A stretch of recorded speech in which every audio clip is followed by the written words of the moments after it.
Carly, I'm so excited to talk to you today and to introduce you to the world.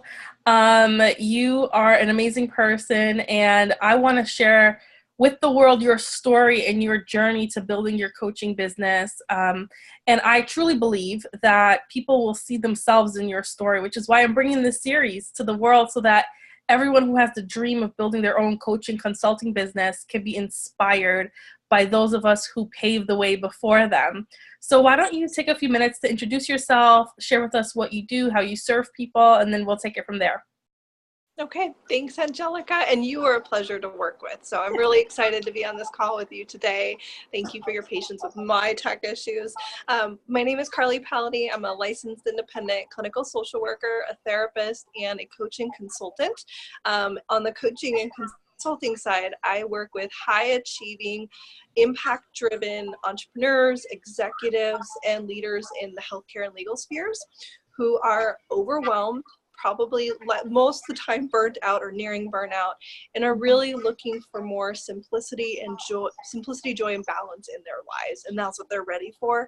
My clients are their corporate executives, they're lawyers, they're doctors, they're entrepreneurs that have got to 6 or 7 figures, but it doesn't feel like 6 or 7 figures. It feels like hell, to put it bluntly. These are people that will call me and go, I don't know the last day I took a day off, or I do work 12 hours a day, and what days do I work on my content? What days do I spend with my kids? What's a date night? So versus therapy, the really big difference is these are people that, because of a lack of balance, they've hit a wall of how far they can perform and how far they can go. And so when they come to me, it's really about breaking down the mindset and the balance barriers to looking at what is keeping them from that next level, and learning how to fully maximize their schedule in line with the life they want to get to that next level without burning out or overcoming burnout in the process of working with me. Awesome. So needed. So needed, you know. And tell us a little bit about where you were in your business when we first met, where you're at now, and the impact that you desire to have through your business. When we first met, and I think there's a lot of entrepreneurs that do this, I started my business when I had a newborn. So I have a 2 and 4-year-old boys right now. To put this in perspective for people, I still work full time because we're building a house. So if you know anything about construction, you can't quit a full-time income while you're in the middle of a construction loan. So even though I'd like to be full-time, I have to wait till that house is done. So we were building a house and a newborn baby, working full-time, so literally pushing like 60 hours a week before I started my business. And I had to start my business already kind of maxed out. And so the reason I teach my clients how to overcome burnout, create more simplicity and joy, and actually have a life they love is because I've been there. And it's hard. And especially if you're a parent and you have that guilt of, should I be home more? Or you don't have guilt, but how can I serve more? That's the other side, is if you're going to work tired every day because you don't have boundaries in place on your time and your energy and your value, then you're burnt out for your clients, you're burnt out for your family, and the career that you worked so hard to get starts feeling like it's not worth it anymore. And that's where most of my clients come to me at. When I first started with you, I was working as mostly a sales and business coach, and I really enjoyed that. Most of my family is in business, and I still enjoy it, but most of my clients know right now I'm shifting into this sphere, because most of the time when people come to me, they're coming to build a business because they're burnt out of their day job. Right. But they may not be ready for this. There is some stress that goes with building a business from the ground up, and some of them are maxed out. And we usually spend the first month and a half of coaching working through the being maxed out because these are doctors and lawyers and high-level entrepreneurs who they've already worked really hard to get to what they are. And they feel like building a business is the answer to the stress. And it's really the opposite. It's like we have to work on the mindset first. If you listen to any performance coach like Todd Herman, or you talk to any Olympian on the podium, ask them what helped them get there, and they'll say 90% mindset, 90% performance, 10% strategy. But a lot of people go into, what do I need to do next? to get to the success I want, what's the next strategy? What's the next funnel? What's the next thing I have to do? Versus I really feel like 90% of it's what do I need to change? Where do I need to create boundaries? Where do I need to up-level my mindset and my performance abilities? When I first started with you, I was very, very stressed out. I felt like I had to do everything at one time. I think I still get to that point sometimes. I was pushing way too hard, and you were like, slow down. Like, you don't have to build Rome overnight. That's my tendency. That's my client's tendency. So when I slowed down from that and let go of some things, even though I didn't get done everything I wanted to, it really taught me that we have to have grace with ourselves about where we're at right now. Because if we don't love the person we are right now, like who we are sitting here right now, if we're constantly criticizing that person, being hard on that person, right. How is that person going to get to this level over here? Right. If we push them down, how are they supposed to excel? Right. I have a legal client that came in the other day. She's like, well, I don't know if I deserve to be here. I'm like, so you're being really hard on this person that you're expecting to get here. How can she get here when she's being pushed down? Mm-hmm. She's like, oh my gosh, I didn't even think about that. Because if you don't believe in her, how can you believe in this person? And how can you create from a place of that kind of mentality? You can't. Yes. No. You can't. You're stuck. And you know, that's the problem that I pretty much solve, is the stuckness in building your coaching business. And it's like, Yes. Why are you stuck? Well, let's take off the layers of the onion. Okay, let's talk about, what is your self-talk like? What are your beliefs about building a business? Is it possible? You know, and I'm trying to address that with this video series, is that we're all common women, common people with a dream, with a desire, with a drive, with the ambition. And we took steps to get successful. There is no magic pill. And part of the steps to gaining success is the mindset. Absolutely. Right? Right. No, that's so awesome. And where are you now in your business? So we took a step back, we evaluated things, and I remember when you first started, you were like, sales and business, and I'm going to teach this and this. And what did I say to you? Just your heart doesn't seem to be into this 100%. Yeah. Where I'm at right now, and this is probably a different message than we hear online, you know, I'm at 6 figures and I'm close to $1 million, blah, blah, blah. You know, I took a step back with the house build and having to work full time due to the house build, which is almost done. Thank you, Jesus. It's now I'm at a place where I'm revamping. So I've got a new website coming up in about a couple weeks. I have a website designer with the new message. I have 2 executive clients I'm working with right now through Amazon. We're having a grand time. And so right now I've really refocused into creating and honing a new protocol for high performance mindset coaching for high performers. So, or high achievers, you could say it that way too. So right now I'm working with the one-on-one clients I have to revamp and redo a proof of concept on a new model. I still have some business coaching clients and I love them. And some of them, I have one coming up from California next week for an intensive. It's gonna be a blast. So right now it's really a revamp, and I'm also going to be revamping all my marketing to the new angle, and that's going to be where I settle. I'm really excited about it.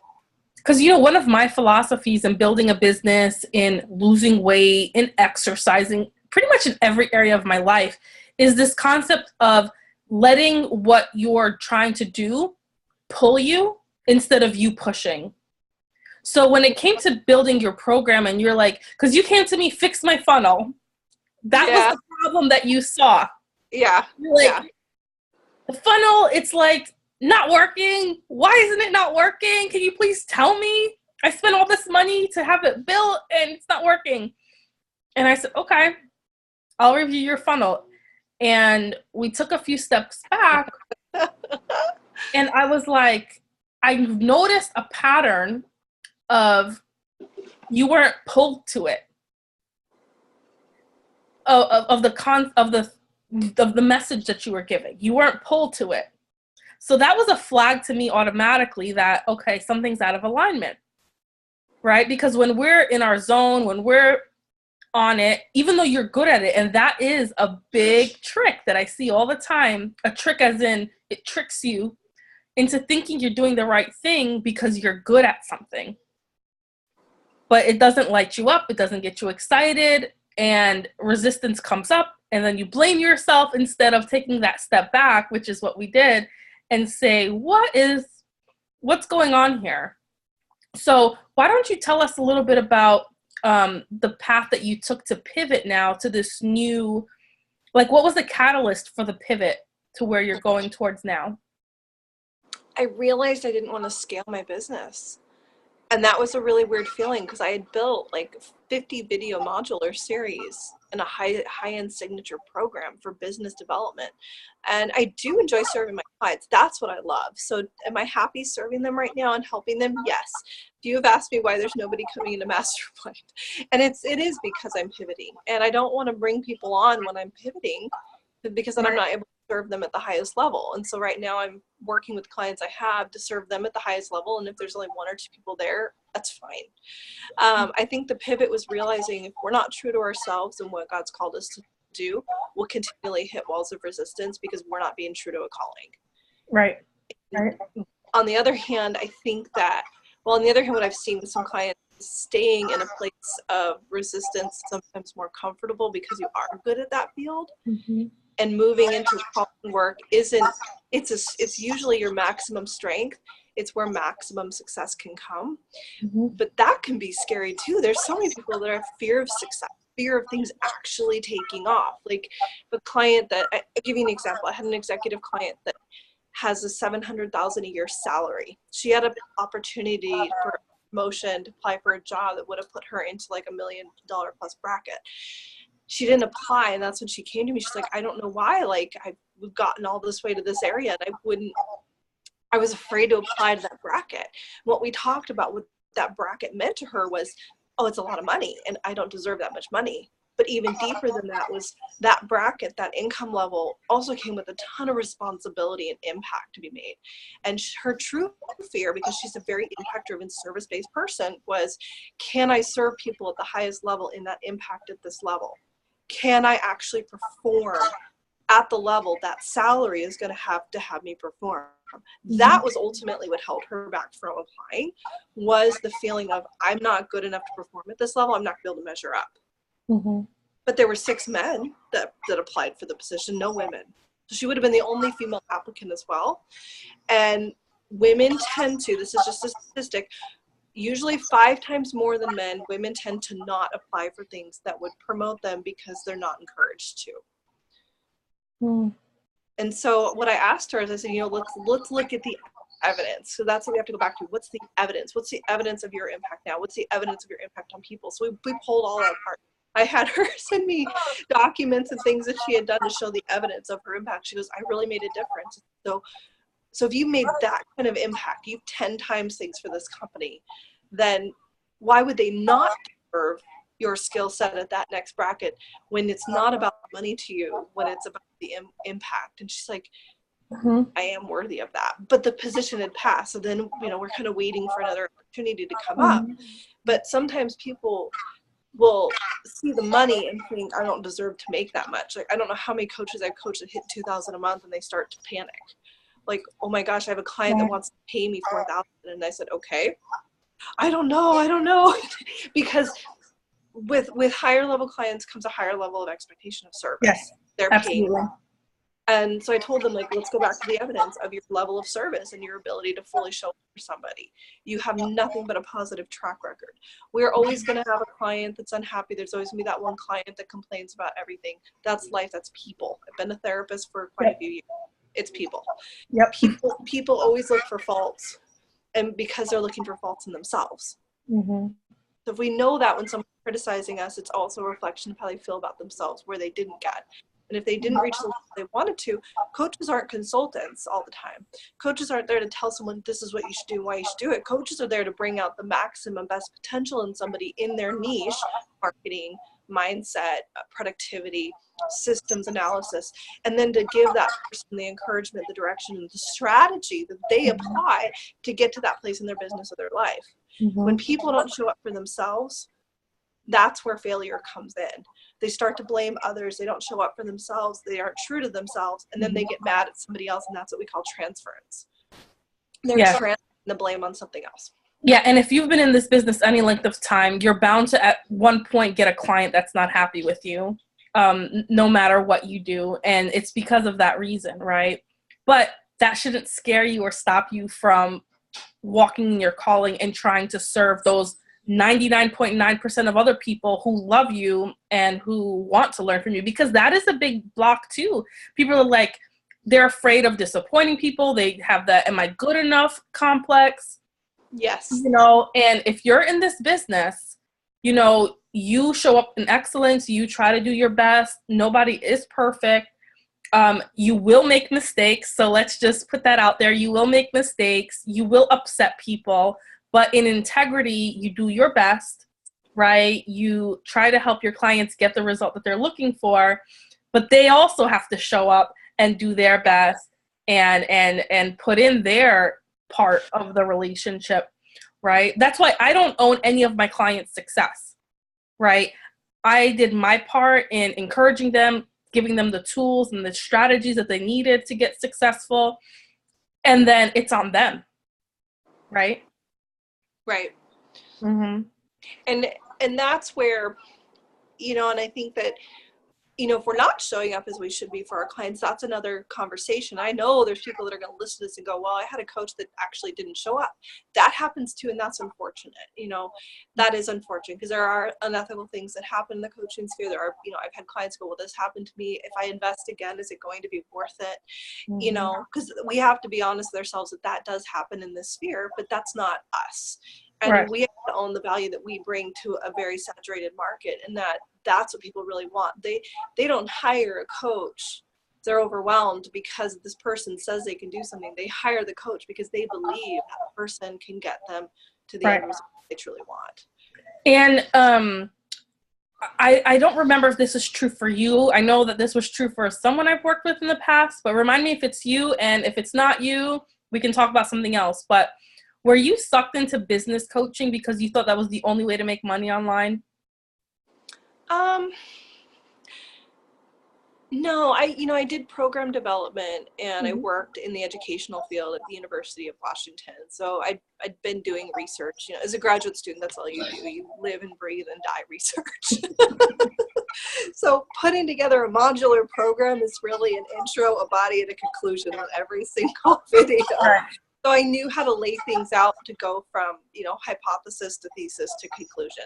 That's really what a program is it's walking someone through an action-oriented step-by-step process to get them from point A to Z.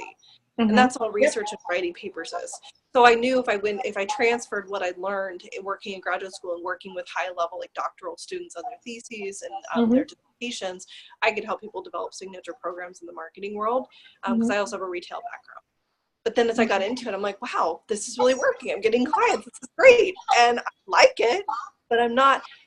Somebody asked me, if you had to sit down and blog on something, what would you talk about? I'm like, the people need to believe in themselves and step up for themselves. And I would tell them my story.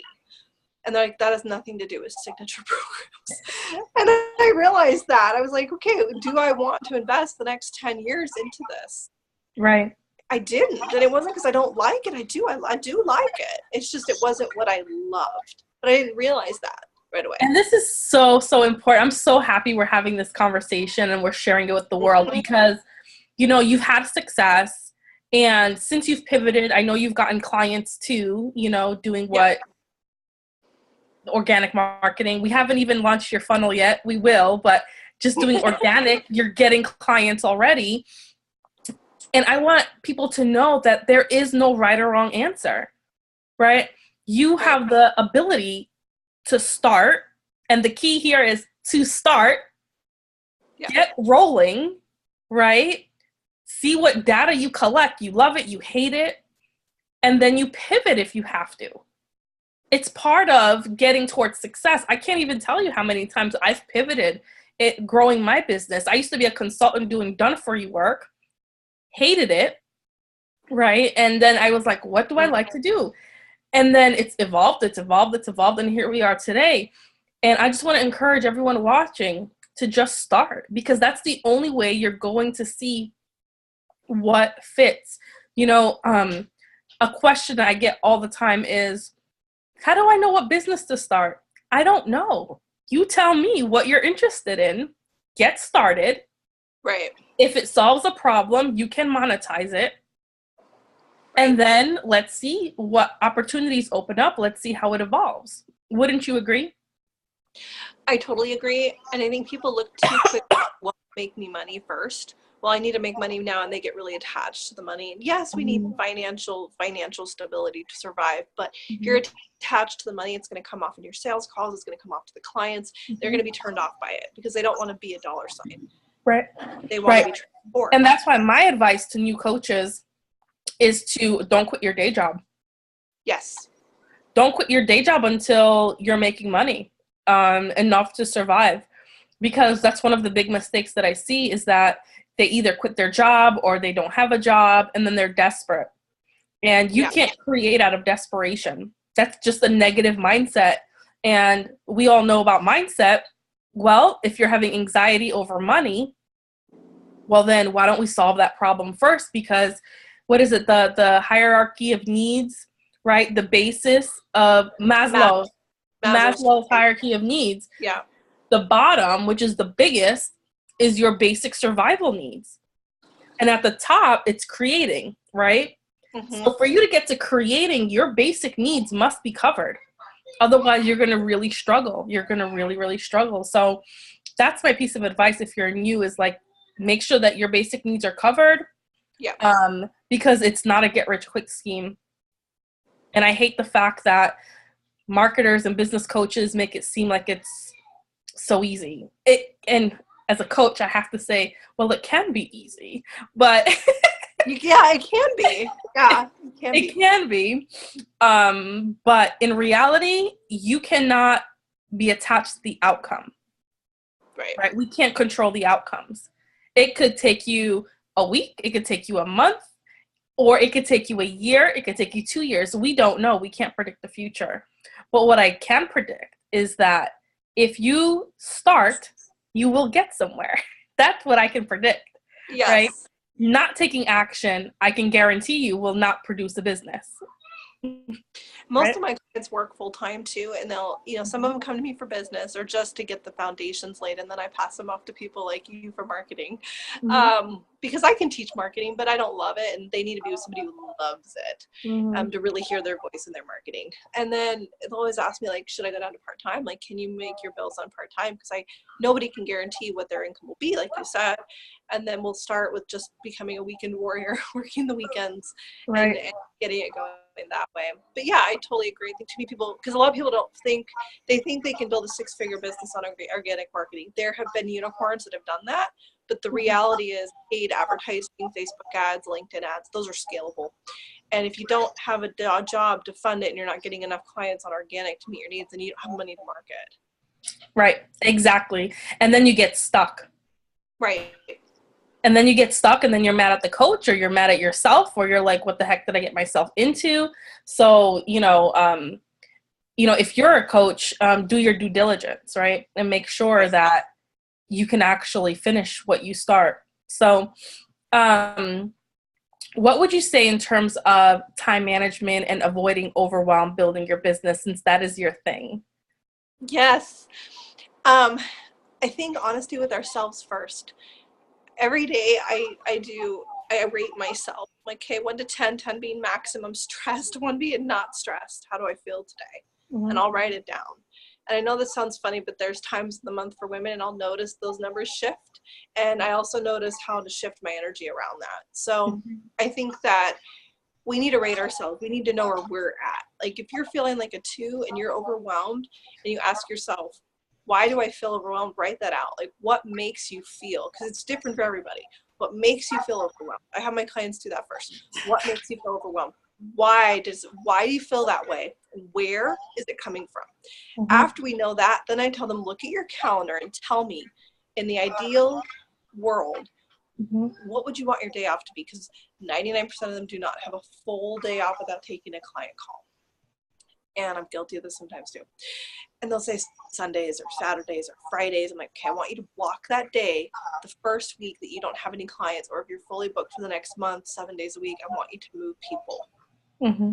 And I always get a little, but I can't get it all done. And I said, scientifically, after 35 hours, we are less productive. Scientifically. So when do you go to bed? Well, probably 2, 3, or 4 o'clock in the morning, or midnight. For some people, midnight is late. I'm like, okay, what time do you want to go to bed? What's ideal? Like, what's the buffer? Like the hour long where you have to go to bed. And they're like, probably 11. I'm like, okay, put bedtime in your calendar. Mm-hmm. When do you want to like have a date night with your kids, a date night with your husband or your wife? And say, put that in your calendar. Have them put it in their calendar. And once they get laid out the ideal lifestyle in their calendar, then I'll ask them, how many hours do you really have to work in your business? If you look at all your kids' requirements, your husband's stuff, your spouse's stuff, what hours do you actually have that you can devote to your business? And I usually get 20 to 30. And I said, okay, so sales calls and client work should usually be on the same day, and your content, your creative time should not be when you're outpouring into people. Yes. Yes. So we'll have them separate that too. And they're like, well, what if somebody says they won't work with me if I don't meet them on that day and I have it blocked for like my day off? I'm like, if a client is asking you to violate your boundaries, is that a client you want to work with? Because if they're asking you to do that at point of sale, they're going to ask you during the entire relationship. Mm-hmm. Yeah. That's new for a lot of people because they're so used to bending to other people. And that's the other reason they're usually charging hourly. And instead, like, bend to your lifestyle, bend to your business. If you can only impact people operating your highest level, and you can't operate your highest level if you are violating your own boundaries and time. Exactly. So powerful. I love what you do, and I'm so honored to help you bring this to the masses. Okay, last question is, if you had to give one piece of advice to a new aspiring pivoting coach, what would it be? Yeah. I would say my greatest weakness in this field has been fear of failure of not showing up as I want to for my clients. And what helped me realize that it could also be a strength is you can care. I know this sounds horrible, but well, maybe it doesn't sound horrible, but you can care too much. Because when we start caring that much about delivery, we have to step back and realize that this is their process. This is their path. This is their outcome. So the client should be doing more work than you are if you're coaching correctly. If we're looking at experiential coaching, they should be showing up and they should be walking away with such transformation and then strategy with the transformation that they can then go and implement. So if we're coaching and then implementing on their behalf, then it's becoming a codependent relationship. So knowing that, be true to yourself, be honest with yourself, show up fully for yourself, and coach from a place of experiential service. Because when you show up for high impact and high service, and you know that you're giving your best, at that point, you have done the best you can. And be okay with that. Be okay with where you are right now, because the person you are right now has to be nurtured, has to be valued, and has to be heard to become this person up here who you're going to be in 5 years. So that would be what I tell people to ask themselves: who do you want to be in 5 years, and what are you going to tell this person here now? Like, if this person asks you, how's the last 5 years been, what are you going to tell them? That's my takeaway. Take that question, go and journal it. What do you tell this person in 5 years, and where are you not showing up for yourself right now that you need to get here? That's right.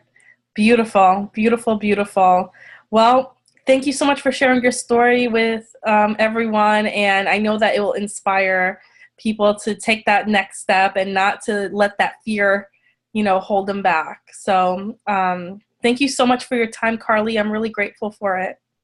You too, Angelica. Thank you for bringing me on. I hope you and the kids and the husband have a great day. Happy Saturday.